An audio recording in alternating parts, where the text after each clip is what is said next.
Hello. Hello জান, কই আছো তুমি? এই তো আমি একটু পার্লারে আসছি সাজুগুজু করার জন্য। তোমার জন্য একটা গিফট আছে, তুমি কি আসবে? কি বলো, আমার জন্য গিফট আছে? আচ্ছা ঠিক আছে, আমি আসতেছি।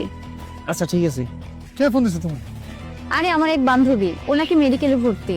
ও মেডিকেলে পড়ছে, তাতে কি হয়েছে? ওর বাবা মা নাই? আরে এত কথা বলো কেন? বাসায় দিতে বলছি, বাসায় যাও।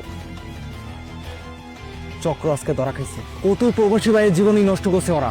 চল আমার সাথে। রাজ।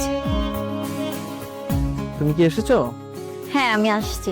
তুমি না বললা আমার গিফট আছে? আমার গিফট কোথায়? এই তো তোমার গিফট।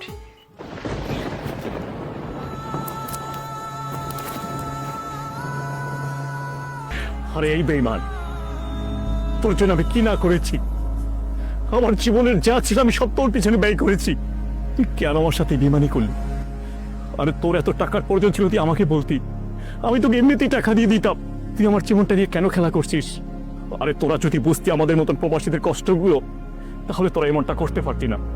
আমাদের বাবা মা মারা গেলে তাদের মুখটা পর্যন্ত দেখতে পারি না, আর তোরা তোরা ভালোবাসার ছলনা করে আমাদের মতো এই প্রবাসী ছেলেদেরকে এইভাবে ঠকাচ্ছিস। আরে স্বয়ং খোদাও তোদেরকে মাফ করবে না। চল বন্ধু। এই ভিডিওটি সকল প্রবাসী ভাইদের জন্য।